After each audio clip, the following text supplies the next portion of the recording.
Coach, so awesome being here talking to you about this game against Houston because so many people did so many good things. Let's start off with our guy, Kendall Fuller. I just love this. I mean, it's the interception. You get a little speed out here, and you guys are playing kind of some zone Y match concept here in your cover 3, and I love how he's able to play with vision through the receiver to the quarterback, see him get to the step of his drop, and then make a break on the ball.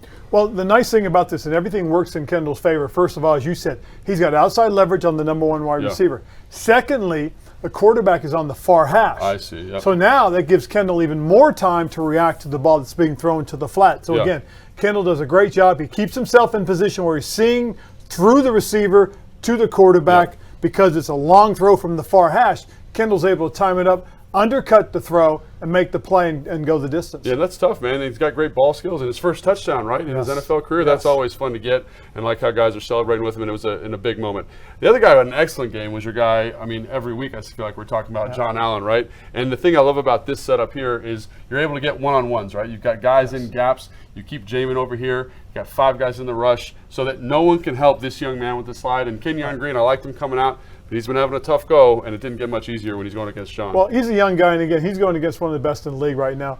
And the nice thing is Jonathan just set him up for the bull rush. But what really helps make this play is if you look at how the defensive ends get vertical and upfield right away, okay, what Duran does, he steps into the double team, so he's now occupying the center and guard, so the center can't go help on Jonathan. The back really is kind of eyeballing, looking for somebody else to blitz, and nobody else is blitzing, so really there's a wasted man. So all we do is we go ahead and get the outside edge guys up. The quarterback can't go right or left, and he's got to step into the bull rush. And I'm really glad you pointed that out because a lot of people say, oh, John did all this, but really the context of the rush and it was a big part of that, which is awesome. Yeah, and the big thing, again, is we always tell our guys, get to the level, our ends, and bend it in. That way the quarterback can't get out one way or the other. Now he's got to step up. And again, Jonathan does his job. Great job by Duran absorbing the two. And then, again, good job by Jamin with vision on the back as he tries to sneak out. And no one wants to step up into these two meat grinders in here, John and Allen. But I also think, John and Payne, excuse me. I think the other thing here is interesting is everyone sees John here, and rightfully so. He had an excellent game. But what they don't see is the coverage on the back end, right? There is nowhere to go with this football. This looks like some type of cover 2 man. I can't really tell. You got the 2 safeties back here, but you got guys matching. You got matched up. And even if he wanted to throw the football, Coach, there's not a lot of space for him to go with the ball. Right, and that's probably one of the biggest things that has helped us in this coverage. In this situation, again, we give the 2 high shell. Okay, are we playing cover 2 or are we playing some form of match? And right now we're playing match. Everybody's got a man match, and what happens on that is that they know they've got help over the top. So they're going to be very aggressive underneath. Okay, they're going to play with their vision.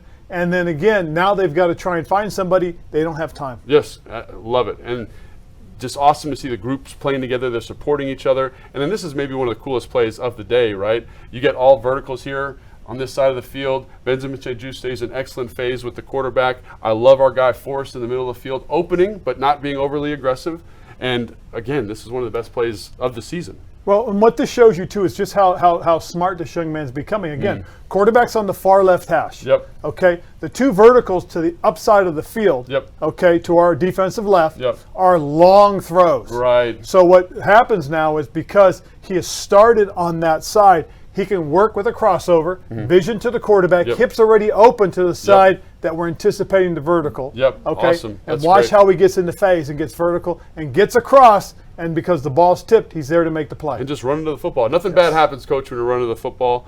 Now, we're going to skip the end zone here because I want to talk about one of my favorite plays from the game, and it was very benign. Nothing really crazy happened here. Little screen, right? But, Coach, I love how people are running to the football. We got guys on the ground getting up, running to the football. And you said something to me, which I didn't notice, is there are a bunch of people in this shot by the end of the play. Well, if you look at it, we've got 10 out of our 11 guys there. 10 guys rallying around the football. 1 guy getting ready just in case the ball bounces. Keeps his vision on the play.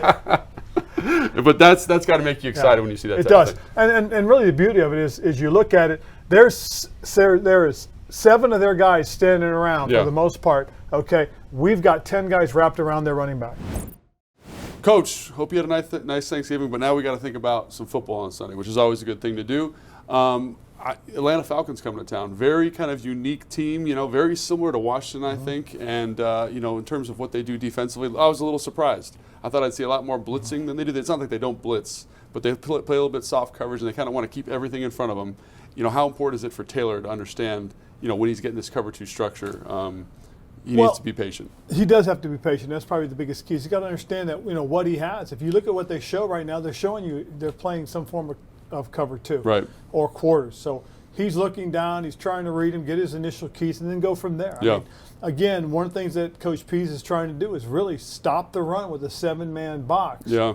And at the same time, be able to keep a lid over the top of the ball so they don't give up a lot of explosives, and be very sound defensively too as well. Yeah, absolutely. And like when you're playing a team that runs a lot of cover 2, like what kind of difficulties does that present in the pass game?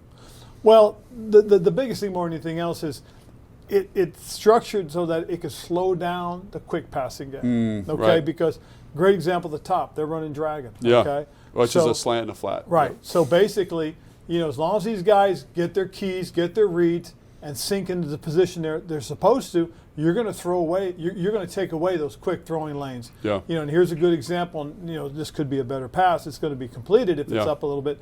But again, if this linebacker on the left side of the defense, if he understands that this is a 3-step throw, he should be working flat down the line. Where at the top you see the nickel. See how he flattens out and stays low. Yeah. Okay. Absolutely. So again, understanding what they're trying to do and how they're trying to do it will dictate where he's got to throw the ball. Absolutely, and that's one thing about cover 2 is you get these 5 underneath coverage players, to your point, and the 2 guys deep, and then they kind of get in that weird middle ground because they got the Tampa player too, right? So again, very straightforward, but they do have wrinkles off of their base coverage structure, right? And so the next play here I think is really cool. I think it's interesting because you don't see a lot of teams do this very well, but this is the same coverage, but it's a cover 2 invert, I would call it, with a pressure, which is very hard to run here. And how important is that Taylor identifies this, and when they get this, not making a bad throw here? Right.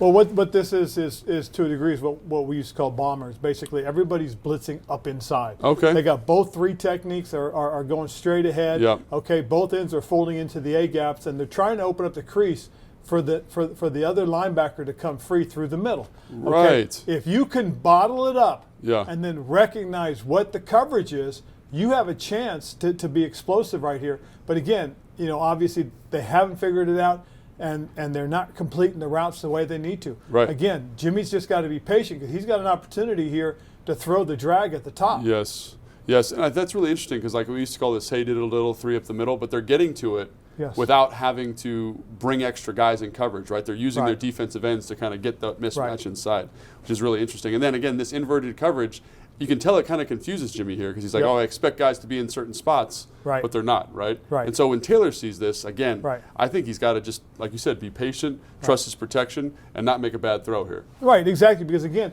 you're going to have one of your underneath guys coming free. Right. Because of all the angles that are being created. You're going to get a matchup right here that should be favorable, and that's you've got a wide receiver on a linebacker. Right. Okay, and so understanding that's really where he should be thinking. Yeah, absolutely. And like you said, if this receiver kind of completes this route or runs through this zone, that's a big play. So just doing what you're supposed to do and being patient at the quarterback position, absolutely. Mm-hmm. And so then offensively, I think they do some really nothing overly complicated, right? They're going to come out and they're going to try and punch you in the face, and they're going to hope that Cordell Patterson can give you a big play off an outside zone action. Right. So how do you contain a person with that skill set and a group that's got this kind of this identity so well established? Well, the biggest thing is you have to have vertical edges. Okay. One thing you have to do is you cannot allow that ball to bounce outside as quickly as it does. If you got vertical edges and you set them, that ball has to bounce. It doesn't go directly to where Can you explain vertical edge real quick? Well, vertical edge really is your outside guys on your defensive line get vertical and they set. They don't run sideways because that's what they want you to do when they're running inside and outside zones. They want you going sideways because that creates huge creases, especially on the backside for cutback. Yes, absolutely. And that's what you see here, right? Is you see, again, they're canning the run probably versus safety rotation, right? Because to me, Seattle's doing the right thing. They're in a 7-man box. They know they got to stop the run. But Atlanta's able to get into an advantageous look, and that's the beauty of outside zone is the back can make you right. And he does here because the outside end, like you're saying, is getting vertical but not containing the gap. But he's not setting the edge either. Yep. All he's doing is running up, and what he's done is he's taken that edge and he's now made the edge on where the 3 technique is. Right. If he sets down, and again, because what he should be doing is he should be checking right there. Yep. Slow down. Just slow down. Exactly. There. Yeah. Check right there. Make sure the ball's handed off. If it's handed off, then you set the backside edge. Expect him to cut it back. If he doesn't hand it off, you're in position now to go sprint and attack the quarterback. And again, that kind of plays off what they do, which is a lot of keeper stuff where the quarterback holds it and we roll for the pass. But you got to kind of take care of your job first, right? Correct. Take care of the ball first, take care of the run first, and then rally that late. You guys have really athletic ends. And, someone who's done a great job with that is James Smith-Williams. He's been excellent at that all year. As has Casey, as has Montez. And again, discipline is really important against a zone team. Yeah. If we're not setting the outside vertical edge on the cutback, this is what's going to happen. Yeah. And that is he's going to cut underneath the vertical edge. Right.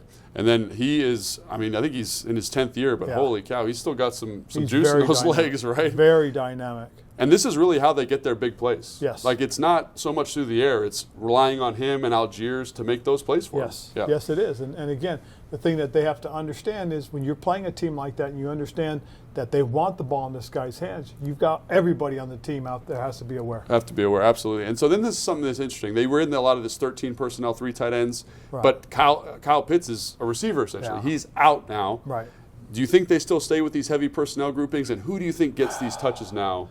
It could be any combination of wide receiver, but I would not be surprised to see them start looking towards number 5. Drake London, yeah.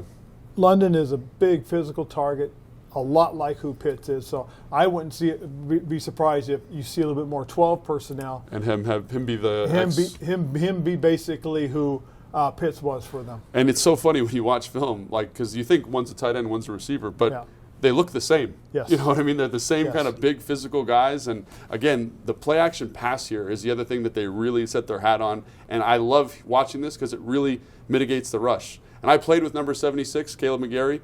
He's playing a lot better, and I think a lot of it's because they're insulating him from a pass protection standpoint because they can run these play action passes. Correct, and that's one of the benefits to having good success running the ball, which we are seeing on our offensive side. Yes, right. Yeah, so again, another piece in that puzzle to make sure you stop the run.